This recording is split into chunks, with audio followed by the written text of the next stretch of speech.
여러분 그 저출산 고령화 사회라고 요즘 우리가 살아가는 세상을 이제 얘기를 하고 있습니다.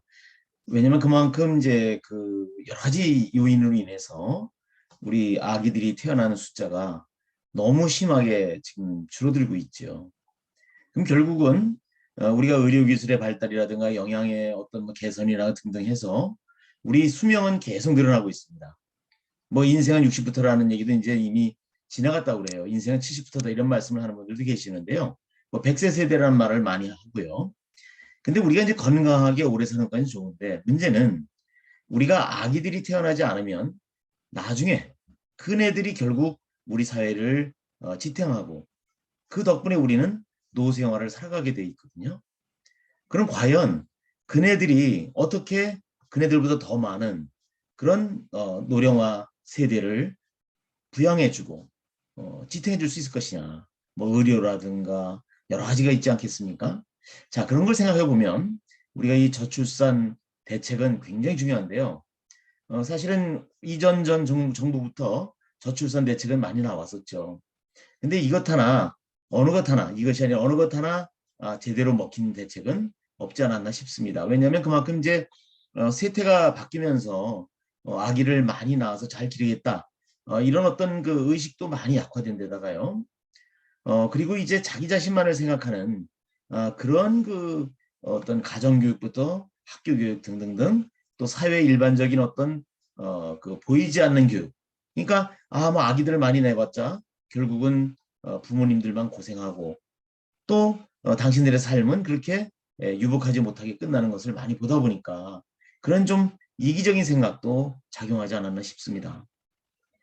그리고 무엇보다 개인주의가 발달하다 보니까 그저 혼자 살다가 인생을 마감하는 것도 나쁘지 않구나. 뭐 이런 위험한 생각까지 가진 젊은이들이 굉장히 많습니다. 그래서 이것을 어떻게 해결할 것인가를 정부 차원에서도 많이 고민을 하는 것 같은데요. 이제 그 중에 하나가 보면 아기를 많이 낳아도요.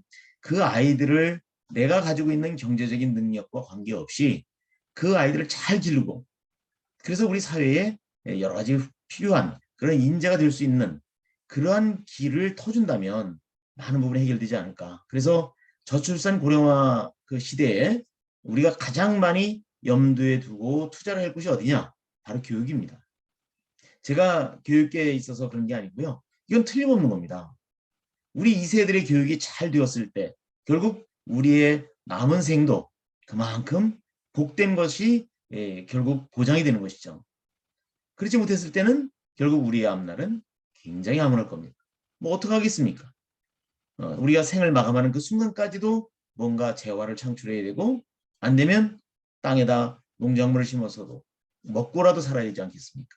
그래서 이런 문제까지도 우리가 접근할 때 결국 교육에 대한 투자는 절대 아깝게 생각해서는 안 된다라는 것을 우리 위정자들이 빨리 자각하는 그 시점이 돌아오기를 기대하면서 오늘은 그 유치원 교육에 대해서 좀 말씀을 나누고 싶습니다. 사실은 우리가 어렸을 때 말을 배우면서 이루어지는 가정교육부터 시작해서요. 어린 단계에 있을 때의 우리의 어떤 인성교육이라든가 이런 것은 굉장히 중요합니다. 미국의 페리 유치원 사례에서도 보다시피 그 페리 유치원에서 그 아기일 때, 어릴 때 아동들에게 심어준 그런 어떤 규칙을 잘 지킨다든가 이런 어떤 그 예의 범절 이런 것이 그 아이가 세상에 나와서 사회생활을 하는 데 있어서도 성공적인 삶과 매우 밀접하게 관계되어 있더라 라고 하는 것을 교육경제학자들은 이미 밝혀내고 있습니다. 그만큼 유년기 때의 교육은 사실은 성인이 되어가면 그 성인에 가까울 때의 단계보다 더 어떤 면에서는 중요하다. 이렇게 볼 수 있겠죠. 물론 어느 단계 하나 중요하지 않은 건 없습니다만 하여튼 어릴 때의 그 교육은 매우 중요하다. 그래서 저는 이 어린이집도 그렇지만 유아교육, 이 유치원 교육은 정말 국가와 사회와 우리 모두가 뭔가 지원해주고 조장해주고 관심을 가져줘야 되는 그런 단계가 아닌가 이런 생각을 합니다. 요즘 보면은 초등학교 이제 저출산 얘기를 앞에서 말씀드렸습니다만 초등학교 학생 수가 줄다 보니까 기존에 이렇게 크게 지어놨던 학교에 빈 교실이 늘어나요. 그러면 결국은 이제 우리는 그 공립유치원을 서울의 경우에는 그렇습니다. 적어도 서울의 경우에는 공립유치원을 선호합니다. 그 이유는 뭐 여러 가지가 있겠습니다만 뭐 교육에 대한 어떤 신뢰도도 있겠지만 우선 그 뭐라 그러죠? 그 부담, 학부모의 부담이 적습니다. 그래서 굉장히 선호하는데 상대적으로 기존에 그동안에 사립유치원에서 많은 역할을 담당해 주셨거든요. 근데 거기다가 공립유치원을 많이 늘려놓으면 여러 가지 이제 또 이해관계가 대립되다 보니까 이 공립유치원의 그 설립이 그렇게 용이하지는 않습니다. 그렇지만 우리가 대승적인 차원에서 우리 사회에는 어떤 그 큰 재화를 부담하기 어려운 부모들도 계시잖아요. 그리고 또 사립유치원을 가더라도요. 모든 학비를 이제 유치원이야말로 국가에서 다 지원을 해준다면 그런 문제도 해결은 되겠죠. 이제 그나마 곧 아마 다 잘 해결되리라 저는 믿고 있습니다. 그리고 지금도 상당 부분을 정부에서 지원을 해주고 있거든요. 근데 어찌됐든 그런 이제 병설 유치원을 이렇게 좀 신설하겠다 해서 올해도 우리가 서울시 교육청에서도 다음에 병설 유치원을 많이 이렇게 그 유치하겠다 이런 이제 계획을 발표한 거를 며칠 전에 봤어요. 근데 이제 그게 순조로울지 모르겠습니다만 여기에도 우리가 이제 고려할 게 있습니다. 왜냐하면 이제 잉여교실이 있으니까 거기에 병설 유치원을 이제 넣으면 됩니다. 근데요, 이거 잘 생각하셔야 돼요. 지금 초등학교의 그 학급당 인원이 현저히 줄잖아요. 아이들이 없으니까 말이죠. 그럼 어떻게 되는 거죠? 이거는 유치원의 그 일과 무관하지 않은 거죠. 유치원생의 숫자도 그만큼 주는 거예요. 그래서 초등학교에 빈 교실이 있다 해서 무분별하게 병설 유치원만 많이 그 설치를 했을 때는 어떻게 될까요? 그렇죠. 예산만 낭비하는 꼴이 되는 겁니다. 사실 그런 면이 없잖아. 조금 있다고 하는 것을 나는 알고 있습니다. 신중해야 되는 거니까 무엇이든 좀 분석하고 과학적 근거를 바탕으로 해서 해야지 그저 눈에 보이는 거 가지고 교육정책을 수립하는 것은 대단히 어리석은 일이다라는 말씀을 좀 여기서 안 드릴 수가 없네요. 자, 어쨌든 초등학생이 준다고 하는 것은 유치원생도 준다고 하는 것. 이것은 분명하게 우리가 염두에 둬야 되겠고요. 그 다음에 이제 아까 앞에서 말씀드린 것처럼 이제 사립유치원과의 형평성, 이런 것도 좀 고려를 해야 될 겁니다. 그러면 또 하나는 이 공립병설유치원이 설치가 됐을 때 우리가 몇 개가 될지 모르겠습니다만 그럴 때 반드시 해야 될 게 있습니다. 뭐냐면 공립병설유치원을 막 함부로 이렇게 아이들 숫자도 주는데 또 기존에 사립유치원이 있는데 많이 그 숫자를 이렇게 늘릴 수는 없다 그랬잖아요.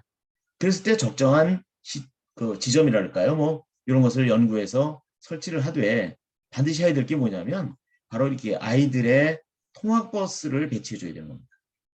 지금 보면 공립병설 유치원을 선호하는데도 불구하고 학부모님들이 거기를 보내기 어려운 것은 뭐냐면 너무 거리가 먼 거예요. 또 많지도 않은 데다가 말이죠. 그래서 지원해 줄 수 있는, 지원해 볼 수 있는 그런 기회는 줘야 되지 않겠느냐. 그러기 위해서는 다닐 수 있는 수단이 있어야 되는데 그것이 바로 통학버스라는 것. 사립유치원에는 다 통학버스가 있거든요.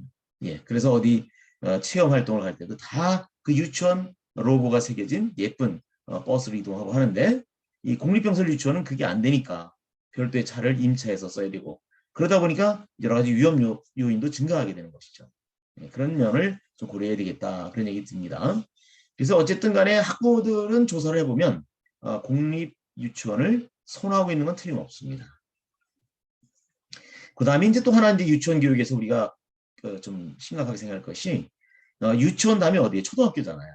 그러면 이제 한 7살쯤 되면 그 다음에 8살, 우리나라 8살이 되면 이제 초등학교 입학하지 않습니까? 근데 이때 아이들은요, 마치 고등학교에서 대학을 가면 어떤 그 문화의 충격을 그렇게 느낀다 그러잖아요. 그건 이제 거의 성인이 된 아이들인데도 그렇거든요. 근데 이 어린 단계에서 유치원에서 초등학교 갈 때는 그 아이들은 굉장한 충격을 느낀답니다. 우선 첫째는 유치원에서는 사실은 선생님들께서 다 입에 넣어주고 모든 걸 다 해주십니다. 왜냐면 아이들이 어리니까 그럴 수밖에 없잖아요. 이제 그러다가 초등학교를 가면 그 아이들 입장에서는 엄청 큰 변화가 있는 거예요. 선생님이 유치원 선생님처럼 그렇게 해줄 수가 없거든요. 모든 게 다르잖아요. 그 다음에 규모도, 시설의 규모도 엄청 크잖아요. 그죠? 거기서 아이들이 받는 그 충격이 엄청 크답니다. 그러다 보면 그 아이들이 초등학교에 가서 빨리 적응을 할 수도 있지만 못하는 경우가 생겨요. 그럼 이것이 2, 3년 가면 어떻게 되죠? 학교에 적응을 못하니까 학습 의욕 떨어지고 그것이 바로 기총력, 부진학생 양산의 요인이 될 수 있다는 겁니다. 이게 굉장히 심각한 거죠. 그래서 좀 별도의 교육과정을 운영하면 어떨까 싶습니다. 그러니까 뭐 가칭 그 유치원 아이들의 어떤 초등학교 생활에 대한 어떤 적응 과정이랄까요? 그래서 뭐 적정 기간이 얼마일지 모르겠습니다만 7살 단계일 때 한 뭐 두세 달 정도 이렇게 이제 초등학교 생활을 잘 연착륙할 수 있는 그런 적응 교육 과정, 이런 교육 과정을 좀 특별히 마련해서 운영을 하면 어떨까? 그러면 그 아이들이 초등학교 진학했을 때 받는 그 충격을 완화하고 빨리 초등학교 생활에 적응을 해서 멋진 그런 또 초등학생으로서의 그 또 면모를 갖추지 않을까 이런 생각이 듭니다. 그래서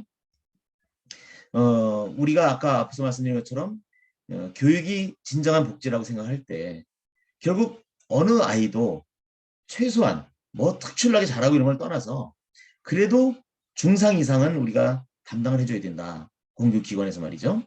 그랬을 때 그 아이가 좀 더 열심히 하면 뭐 어떤 학문을 하는 쪽으로 갈 수도 있는 거고요. 또 그렇지 않으면 어떤 웬만한 보통 시민으로 살아갈 수 있는 수준의 그런 지적 능력을 가지고 이제 결국 인성교육이라든가 재능교육을 통해서 자기 자신이 세상을 잘 스스로 개척할 수 있는 그러한 젊은이로 성장할 수도 있는 것이거든요. 그런 말씀을 좀 드리고 싶고요. 그 다음에 또 하나가 뭐가 있냐면 이제 먹는 겁니다. 이 지금 이제 병설 유치원의 경우에 보면은요, 얘기를 들어보면 그 아이들, 유치원생이 먹는 거나 그 초등학교 학생이 먹는 거나 똑같습니다. 그럼 그거는 어디에 맞춰냐? 다수인 초등학생들의 입맛과 거기에 맞춰져 있어요. 근데 사실은 유치원생이 먹어야 될 것과 초등학생이 먹을 것이 똑같다고 볼 수는 없거든요. 똑같은 음식이긴 하지만요. 그래서 유치원 단계에 적합한 그러한 어떤 그 식문화 또 그리고 메뉴 개발도 필요하지 않느냐. 그래서 병설 유치원이니까 그저 덤으로 있는 것처럼 그냥 초등학생들이 먹는 걸 똑같이 먹이는 것. 이런 거는 좀 빨리 시정을 해야 되겠다 이런 생각이 들어요. 그다음에 이제 또 유치원에서 지금 하는 일 중에 굉장히 그 참 좋은 것 중에 하나가 돌봄교실이지 않습니까? 근데 이 돌봄교실이요. 지역에 따라서는 그 수요가 천차만별입니다. 뭐 강남에는 적다? 그거 아닙니다. 강남, 강북 따지지 않고 어느 지역이든 간에 수요가 적은 데가 있고 많은 데가 있죠. 물론 이제 부모님들이 그 아이들의 구성 자체가 부모님들께서 늘 애들을 잘 케어할 수 있는 데는 그렇게 긴 시간 동안의 어떤 돌봄 교실을 필요로 하지 않습니다. 그렇지만 그 아이가 사는 곳이 어디가 되었든 간에 부모님께서 바삐 살고 그래서 누군가 도움을 필요로 하는 그런 아이들의 경우에는 결국 돌봄 교실에 의탁, 위탁하는 그런 시간이 길어지기를 원하는 게 있는 것이죠. 그래서 결국은 수용인원이 어떤 지역은 너무 많아가지고 말이죠. 우리 초등학교 교실도 보통 뭐 20명 이내잖아요, 현재 그죠? 그래서 이제 다른 모든 중고등학교 과정도 20명 이내로 해달라고 이제 청원이 들어가고 그러는데요. 어쨌든 그런데 이 돌봄 교실이 25명이 넘는 데도 있다는 거예요. 그러면 이제 아이들의 교육의 질 저하도 문제가 되겠지만 더 문제는 뭐냐면요. 그 돌봄 교실에 있는 선생님들의 수고로움이 엄청 큰 거예요. 생각을 해보세요. 그죠? 그리고요. 유치원도 제가 알기에는 한 20명 기준으로 했을 때 뭐 6학급이 되면 단설 유치원으로 독립이 가능하거든요. 그러면 돌봄 교실도 수요가 많은 곳에서는 그게 뭐 그 이상 될 수도 있잖아요. 그럴 때 그것을 뭐 돌봄 교실을 독립할 수는 없는 거니까요. 하지만 우리가 여기서 고려할 것은 바로 아이들 위해서라도 그 선생님들의 어떤 그 수고로움을 덜어줬을 때 아이들에게 양질의 교육이 간다고 봤을 때 결국 보조 인력을 지원해주는 대책이 반드시 필요한 겁니다. 그게 바로 아이들을 위한 거죠. 예. 그래서 이런데 우리가 예산을 아끼면 안 되는 겁니다. 그렇지 않겠습니까? 여러분들 동의하시죠? 그래서 그런 면까지도 우리 좀 생각할 필요가 있다. 그래서 뭐 학급수가 뭐 몇 학급이다. 그래서 뭐 거기에 따라 예산을 지원하는 이게 아니고요. 결국은 업무량에 따라서 그러니까 왜냐 학급당 그 아이들 숫자는 다를 수 있으니까요. 학급수를 이렇게 탁 기계적으로 자르지 말고 업무량에 따라서 뭐 보조 인력을 지원한다든가 이런 걸 좀 했으면 좋겠다. 이런 말씀을 드리고 싶습니다. 그래서 또 하나 이제 또 여기서 덧붙이고 싶어서 요즘 이제 이렇게 들어보면 학부모님 수에 따라서 이제 그 뭐죠? 더 원하는 그런 시간이 있잖아요. 그죠? 좀 더 오래 맡아주시기를 바라는 그런 경우도 있어요. 근데 실제를 이제 들어보면요. 그런 부모들도 계시지만 대부분의 아이들은요. 5시 반 전에 거의 다 이렇게 돌아간답니다. 왜냐하면 이제 뭐 요즘 부모님들 그렇잖아요. 그게 옳은지 그런지 모르지만 학원도 보내야 되고요. 그래서 거의 데려가는데 그렇지 않은 경우가 있잖아요. 어쩔 수 없는 경우. 그래서 소수의 아이들은 오래 남기를 원하는 애들도 있거든요. 근데 이제 그렇게 학급 수가 많고 이렇게 보다 보면 여러 학급에서 모으면 또 그 아이들의 숫자가 꽤 될 수도 있잖아요. 그죠? 그랬을 때 시간을 늘릴 때도 결국은 그 늦게 남아있는 아이들을 제일 잘 돌보려면 어떻게 돼요? 선생님들이 그 아이를 하루 종일 데리는 게 아니라 또 다른 인력의 충원이 되어서 그 아이들을 별도 돌본다면 맡기는 학부모 입장에서는 부담을 느끼지 않고 결국 공교육에 그 맡기고 기대할 수 있지 않겠는가 이런 생각이 듭니다. 그래서 우리 가장 어릴 때 교육과정 중에 하나인 유아교육은 언제가 말씀드린 이제 특수교육과 함께 얼마든지 많은 예산을 투자해도 지나침이 없다라는 결론을 말씀을 드리겠습니다. 여러분들도 이 유치원 교육에 대해서 같이 저와 같은 생각을 해주셨으면 하는 바람을 갖고 이번 시간의 말씀을 이걸로 마치겠습니다.